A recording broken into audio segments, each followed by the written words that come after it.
어느 시골 마을에 큰 홍수가 났습니다. 사람들은 높은 곳으로 피했지만 한 노인이 집을 떠나지 않자 이웃들이 와서 빨리 도망해야 된다고 말을 전합니다. 그러나 그 노인은 하나님이 나를 지켜주실 것이다 라며 좀도 생각을 바꾸지 않습니다. 그리고 물이 점점 차오르자 배가 와서 빨리 타시라고 권합니다. 그러나 노인은 거절하면서 마침내 지붕 위까지 올라갑니다. 잠시 후에 헬리콥터가 와서 구조를 하려 했지만 그 노인은 끝내 거절했고 결국 물에 휩쓸려 죽고 말았습니다. 노인이 천국에 가서 하나님께 이렇게 물었습니다. 하나님, 왜 저를 구해주지 않으셨습니까? 그러자 하나님께서 내가 너에게 이웃도 보냈고 내가 배도 보냈고 내가 헬리콥터도 보냈는데 왜 너는 그것을 받지 않았느냐 말씀하셨다고 합니다. 성도 여러분, 기도는 현실을 외면하는 것이 아닙니다. 기도는 현실을 가장 정확하게 바라보면서 하나님께 맡기는 것입니다. 히스기야의 위협은 아수르 군대였습니다. 그러나 오늘 우리를 둘러싼 위협은 칼과 창이 아니라 우리 시대의 위협은 훨씬 더 교묘하고 일상적입니다. 우리는 불안의 시대를 살아가고 있습니다. 경제는 불안하고요. 미래는 예측하기 어렵습니다. 사람들은 성공을 이야기하지만 마음속에는 두려움을 가지고 살아갑니다. 청년들은 취업을 걱정하고 부모들은 자녀의 미래를 걱정하며 노년 세대는 건강과 생기를 염려하며 살아갑니다. 또한 우리는 끊임없이 쏟아지는 부정적인 소식을 들으며 살아갑니다. 뉴스는 위기를 말하고요. 세상은 회방보다 불안을 이야기합니다. 결국 많은 사람들은 눈에 보이는 현실이 전부라고 생각하며 살아갑니다. 문제는 이러한 문화가 우리에게 기도보다 방법을 찾게 만들고 하나님보다 현실을 보게 만들며 믿음보다 계산하기에 빠르게 하고 염려하는 것이 책임있는 모습이라고 우리들한테 속삭이고 있다는 것입니다. 그래서 우리는 하나님을 믿는다고 말하면서도 실제로는 걱정과 불안 속에서 살아갑니다. 입술로는 하나님이 전능하시다고 말하지만 마음속에는 문제의 크기를 더 크게 바라보며 삽니다. 아수르 군대보다 더 무서운 것은 우리의 마음을 지배하는 두려움입니다. 오늘날 성도들의 가장 큰 위기는 환경이 아니라 하나님보다 문제를 더 크게 보는 시선입니다. 그렇다면 왜 우리는 하나님을 믿으면서도 위협 앞에서 쉽게 무너지는 것일까요? 왜 우리는 기도해야 한다는 것을 알면서도 염려를 내려놓지 못하는 것일까요? 왜 히스기야처럼 하나님께 나가기보다 먼저 걱정하고 두려워하는 것일까요? 본문은 바로 그 이유를 보여줍니다. 그리고 동시에 위협을 이기는 하나님의 길을 가르쳐 줍니다. 이제 히스기야가 위협 앞에서 어떻게 행동했는지 살펴보겠습니다. 이사야 37장은 단순히 한 나라가 전쟁 위기를 극복한 역사의 이야기가 아닙니다. 이 본문은 인간의 위협과 하나님의 주권이 정면으로 충돌하는 장면입니다. 당시 아수르라는 나라는 고대 근동세계를 지배하던 최강의 제국이었습니다. 이미 북이스라엘은 멸망했고요. 유대의 대부분 성읍도 함락이 된 상태입니다. 이제 남은 것은 예루살렘 뿐이었습니다. 인간적으로 보면 히스기야에게는 희망이 없었습니다. 그러나 본문은 아수르의 힘보다 하나님의 통치를 강조합니다. 사내립은 자신이 세상을 정복했다고 생각했지만 하나님께서는 그를 단지 자신의 계획 안에서 사용되는 도구로 보셨고 있다는 것입니다. 반면 히스기야는 자신의 무능함을 인정하고 하나님께로 나아갑니다. 그는 군사력이나 외교 정책보다 먼저 성전에 들어갔고 하나님의 말씀을 구했으며 하나님 앞에 문제를 펼쳐놓고 기도했습니다. 본문의 중심은 아수르가 얼마나 강한가가 아니라 하나님은 어떤 분이신가 하는 것입니다.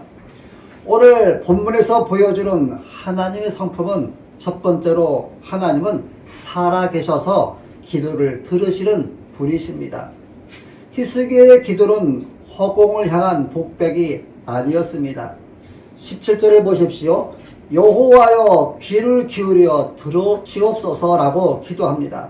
그는 하나님이 실제로 들으신다고 믿었습니다. 성경은 하나님은 우상과 다르다고 분명히 말합니다. 우상은 눈이 있어도 보지 못하고 귀가 있어도 듣지 못합니다. 그러나 하나님은 자기 백성의 시름과 눈물을 들으시는 살아계신 하나님이십니다. 이스라엘의 역사는 하나님께서 기도에 응답하시는 역사였습니다. 오늘도 하나님은 기도하는 성도의 부르짖음을 외면하지 않으십니다. 두 번째로 하나님은 온 세상을 다스리시는 주권자이십니다.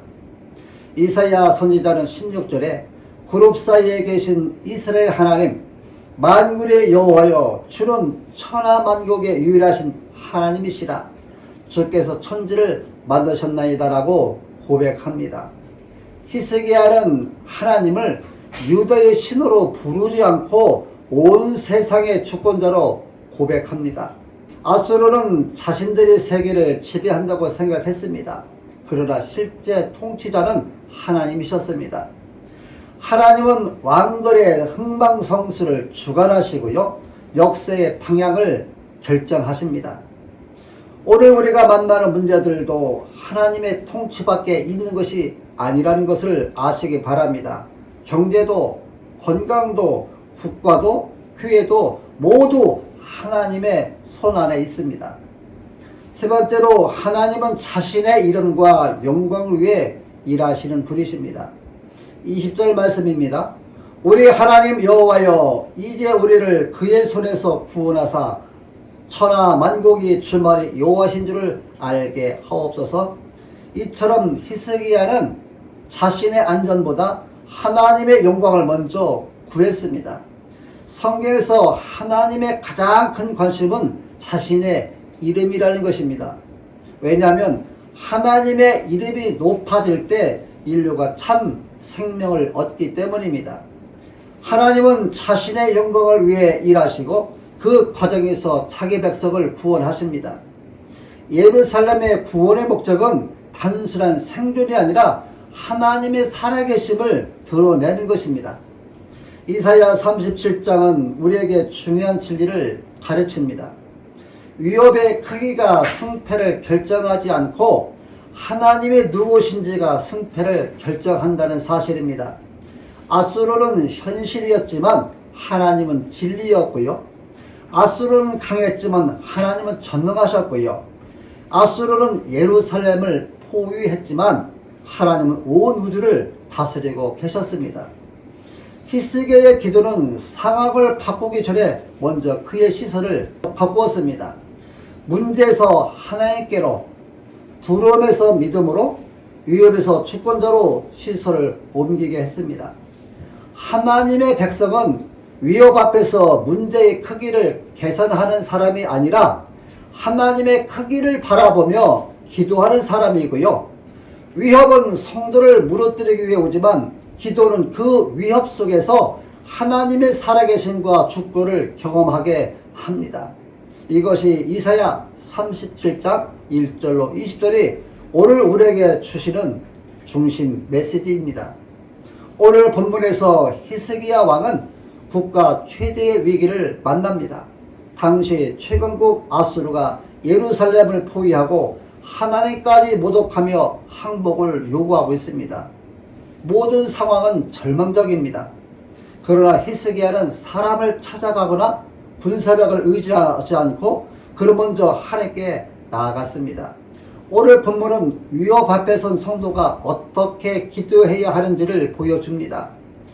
우리는 위협을 만났을 때 먼저 하나님 앞에 엎드려야 합니다. 아수르 왕 사네립은 랍사기를 보내 유다를 위협했습니다. 너희 하나님은 너희를 구하지 못할 것이다. 모든 나라의 신들이 아수르를 막지 못할 것이다. 그러니 항복하라. 그 소식을 들은 히스기야의 반응은 굉장히 놀랐습니다. 1절 말씀을 보면 히스기야 왕이 듣고 자기 옷을 찢고 붉은 베옷을 입고 여호와의 전으로 갔고 라고 말합니다.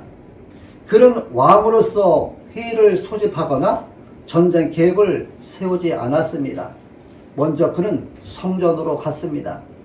위기가 닥칠 때 사람들은 대개 두 가지 반응을 보이는데요. 첫 번째 반응은 두려워한다는 것이고요. 두 번째 반응은 자기 힘으로 해결하라고 한다는 것입니다. 그러나 믿음의 사람은 하나님께로 달려갑니다. 시편 50편 15절을 보면 너는 환난 날에 나에게 부르짖으라. 내가 너를 구할 것이니 네가 나를 영화롭게 하리라 말씀합니다. 기도는 마지막 수단이 아니라 기도는 첫 번째 선택이어야 합니다. 여러분은 가정의 문제를 만났을 때 가장 먼저 무엇을 하고 있습니까? 사업의 위기를 만났을 때 누구를 찾습니까? 질병과 경제적 어려움이 찾아왔을 때 어디로 갑니까? 성도는 먼저 하나님 앞에 무릎을 꿇어야 합니다. 두 번째는 위협의 소리를 하나님 말씀으로 이겨야 합니다. 하나님은 이사야 선지자를 통해 6절에 이렇게 말씀하십니다. 너희가 들은 바 아수르 왕의 종들이 나를 능욕한 말로 말미암아 두려워하지 말라. 하나님은 문제보다 먼저 두려워하지 말라고 말씀하십니다. 왜 그렇습니까? 위협은 귀를 통해 들어오기 때문입니다. 사탄은 항상 말로 안 될 것이다, 끝났다, 희망이 없다, 하나님도 너를 돕지 않을 것이라고 공격을 해옵니다. 그러나 믿음은 하나님의 말씀을 붙드는 것입니다. 세상은 절망을 말하지만 하나님은 소망을 말씀하시고요. 사탄은 패배를 말하지만 하나님은 승리를 말씀하십니다. 왜 그렇습니까? 아수르의 말보다 하나님의 말씀이 더 크기 때문입니다. 독수리는 폭풍이 오면 다른 새들처럼 숨지 않습니다. 그리고 폭풍이 만들어내는 상승기를 타고 더 높이 올라갑니다. 다른 새들은 폭풍이 위험이지만 독수리에게는 더 높이 올라가는 기회가 오는 것이지요. 성도에게도 위기는 하나님을 더 깊이 만나는 기회가 될 수 있습니다. 히스기야는 위협 때문에 무너진 것이 아니라 그 위협 때문에 하나님께 더 가까이 갔습니다. 여러분, 성도는 폭풍보다 크신 하나님 아버지를 바라보는 사람입니다. 세 번째는 위협을 하나님께 그대로 올려드려야 합니다. 사내립은 또 편지를 보내 하나님을 모독합니다. 히스기야는 그 편지를 받고 성전으로 올라갑니다. 14절 말씀을 보게 되면 히스기야가 그 글을 여호와 앞에 펴놓고 라고 말합니다. 이 장면은 매우 감동적입니다. 히스기야는 편지를 들고 하나님께로 갑니다. 그리고 하나님 앞에 펼쳐 놓습니다. 하나님 보십시오. 제가 아니라 하나님을 모독하고 있습니다. 이 문제를 하나님께 맡깁니다. 이것이 기도인 것입니다. 기도는 문제를 하나님께 보여드리는 것입니다. 하나님은 이미 알고 계시지만 우리가 하나님께 맡기기를 원하신다는 것이지요. 빌립보서 4장 6절 말씀에 아무것도 염려하지 말고 다만 모든 일에 기도와 간구로 너희 구할 것을 감사함으로 하나님께 아뢰라고 말씀합니다. 그런데 우리는 종종 문제를 마음에만 품고 있습니다. 그러나 하나님은 그것을 가지고 나오라고 말씀하십니다. 질병도 펼쳐놓으시고 자녀의 문제도 펼쳐놓으시고 교회 문제도 펼쳐놓으시고 미래에 대한 두려움도 펼쳐놓으라 말씀하십니다. 하나님 앞에 가져가지 못할 문제는 하나도 없습니다. 오늘 우리의 기도는 얼마나 구체적입니까? 히스기야는 막연하게 기도하지 않았다는 것이지요. 실제 편지를 들고 하나님께 나아갔습니다. 우리도 실제 문제를 가지고 하나님께 나아가야 합니다. 네 번째로 기도의 목적은 하나님의 영광이어야 합니다. 히스기야의 기도는 단순히 살려달라는 기도가 아니었습니다. 20절을 보게 되면 우리 하나님 여호와여 이제 우리를 그의 손에서 구원하사 천하 만국이 주만이 여호와신 줄을 알게 하옵소서. 이것이 핵심입니다. 하나님 우리를 구원하셔서 하나님의 이름이 높아지게 하옵소서. 이것이 성숙한 기도인 것입니다. 우리는 보통 하나님 내 문제를 해결해 주세요라고 기도합니다. 그러나 더 깊은 기도는 하나님 이 일을 통해 하나님 영광 받아 주옵소서. 이런 기도를 드려야 하는 것입니다. 예수님도 겟세마네 동산에서 내 원대로 마옵시고 아버지 원대로 하옵소서라고 기도하지 않았습니까? 하나님의 영광을 위한 기도는 반드시 응답이 됩니다. 히스기야는 절망적인 상황에서 네 가지를 우리들한테 보여주는데요. 첫 번째, 위협을 만났을 때 먼저 하나님께 나갔습니다. 두 번째, 사람의 말보다 하나님의 말씀을 붙들었고요. 세 번째, 문제를 하나님 앞에 펼쳐 놓았습니다. 네 번째는 하나님의 영광을 위해 기도했습니다.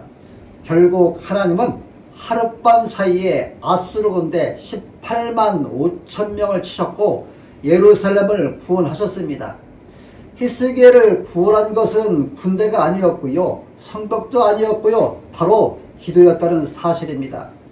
그러나 우리의 현실은 어떻습니까?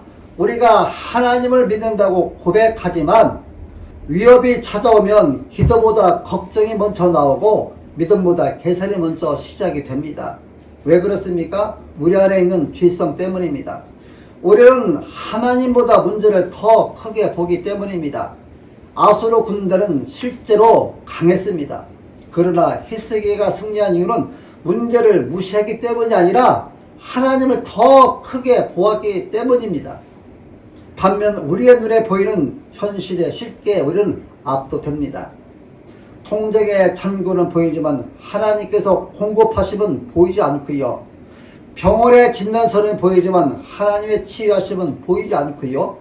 사람들의 비난은 들리지만 하나님의 약속은 들리지 않습니다.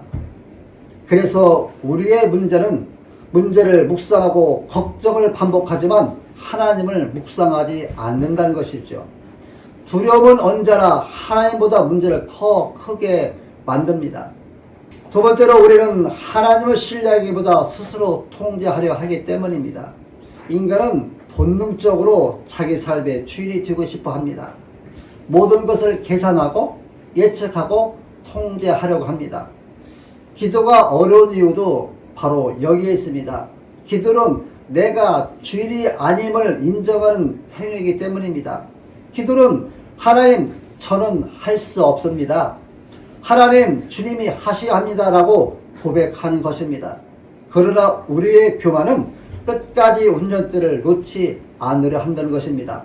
그래서 우리는 기도보다 걱정을 선택하고 맡김보다 통제를 선택합니다. 세 번째로 우리는 하나님의 침묵을 하나님이 계시지 않는 것으로 오해하기 때문입니다. 위기가 오면 많은 성도들이 이렇게 말을 합니다. 왜 하나님은 아무 말씀도 하지 않으십니까? 왜 하나님은 당장 이 문제를 해결해 주지 않으십니까? 정말 하나님이 계시다면 왜 이런 일이 일어나는 것입니까? 그 순간 우리는 하나님의 침묵을 하나님이 계시지 않은 것으로 착각합니다. 그러나 성경은 하나님께서 가장 조용해 보이는 순간에도 가장 크게 이루고 계심을 보여줍니다. 히스기야가 기도할 때도 상황은 즉시 바뀌지 않았습니다. 성벽 밖에는 여전히 아수르 군대가 있었고요. 그러나 하나님은 이미 일하고 계셨습니다. 우리의 문제는 하나님이 일하지 않으시는 것이 아니라 우리가 기다리지 못한다는 것입니다. 네 번째로 우리는 하나님의 영광보다 내 안전을 더 중요하게 여기기 때문입니다. 히스기야는 그의 기도는 굉장히 놀랍습니다. 그는 단순히 살려주십시오라고 기도하지 않았습니다. 천하만국의 주만 여호와신 줄을 알게 하옵소서라고 그가 기도하지 않았습니까? 그러나 우리의 기도는 종종 하나님의 중심이 아니라 내 중심으로 기도한다는 것입니다. 하나님, 제 문제만 해결해 주십시오. 하나님, 제 어려움은 없애 주십시오. 물론 하나님은 우리의 필요를 다 알고 계십니다. 그러나 하나님은 우리의 행복만이 아니라 하나님의 영광 위에 일하신다는 것입니다. 우리의 가장 깊은 문제는 위협 자체가 아니라 하나님보다 자신을 더 사랑하는 죄된 마음이라는 것입니다. 결국 우리의 가장 큰 적은 앗수르가 아닙니다. 경제적 어려움도 아니고요, 사람들의 피난도 아니고요, 우리 안에 있는 불신앙입니다. 우리는 하나님이 전능하시다는 것을 알지만 믿지 못합니다. 하나님이 사랑하신다는 것을 알지만 우리는 의지하지 못합니다. 하나님이 들으신다는 것을 알지만 기도하지 않습니다. 그래서 위협 앞에서 무너지는 것입니다. 그렇다면 누가 이런 불신앙의 문제를 해결할 수 있을까요? 누가 두려움에 사로잡힌 우리를 하나님께로 이끌 수 있을까요? 누가 하나님보다 문제를 크게 보는 우리의 시선을 바꿀 수 있단 말입니까? 이사야 37장의 히스기야는 우리에게 믿음의 본을 보여주지만 결국 히스기야도 완전한 구원자가 될 수는 없습니다. 우리가 진정으로 바라보아야 할 분은 위협 앞에서도 완전한 믿음으로 아버지를 신뢰하신 참신한 예수 그리스도뿐입니다. 예수님께서는 십자가에서 우리의 가장 큰 원수인 죄와 사망을 이기셨습니다. 그리고 부활하심으로 모든 권세가 하나님께 있음을 증명했습니다. 이제 우리는 더 이상 두려움의 종이 아니라 하나님의 자녀가 되었다는 사실을 기억하시기 바랍니다. 그렇다면 위협에 맞서는 기도라는 말씀 앞에서 우리는 어떻게 살아야 할까요? 첫 번째, 우리는 위협이 올 때마다 걱정하기보다 먼저 기도해야 합니다. 두 번째는 문제를 붙들고 살지 말고 하나님께 맡기며 살아야 합니다. 세 번째는 사람의 말보다 하나님의 말씀을 더 신뢰해야 합니다. 네 번째는 모든 상황 속에서 하나님의 영광을 먼저 구해야 합니다. 마지막으로 다섯 번째, 위협 속에서도 하나님의 일하고 계심을 믿으며 살아야 합니다. 우리의 본능은 문제를 만나면 걱정하는 것입니다. 그러나 복음은 우리에게 다른 길을 보여줍니다. 문제가 생기면 먼저 전화기를 드는 사람이 아니라 먼저 무릎을 꿇는 사람이 되어야 합니다. 염려가 찾아올 때마다 기도의 자리로 나가야 합니다. 걱정은 문제를 크게 만들지만 기도는 하나님을 크게 바라보게 합니다. 기도는 약한 사람이 마지막 수단이 아니라 믿음의 사람이 첫 번째 선택입니다. 걱정이 시작되는 곳에서 기도를 시작하십시오. 오늘 본문을 보면 히스기야는 위협을 만났을 때 하나님께 나갔다고 말하고 있습니다. 우리 앞에도 각자의 앗수르가 있을 수 있습니다. 그러기에 오늘도 우리의 싸움은 기도의 싸움인 것입니다. 위협이 클수록 더 무릎을 꿇으십시오. 문제가 클수록 더 하나님께 가까이 가십시오. 사람의 말보다 하나님의 말씀을 붙드시기를 바랍니다. 그리고 모든 문제를 하나님 앞에 펼쳐 놓으십시오. 그때 하나님께서 우리의 피난처가 되시고 우리의 구원자가 되시며 우리의 삶 가운데 영광을 받으실 것입니다. 위협이 클수록 기도도 깊어져야 합니다. 기도하는 성도의 뒤에는 살아계신 하나님이 계십니다. 그때 히스기야를 지켰던 하나님께서 오늘도 우리의 삶 가운데 역사하실 것입니다. 위협은 우리를 무너뜨리기 위해 찾아오지만 믿음의 기도는 우리를 하나님께 더 가까이 이끌어 갑니다.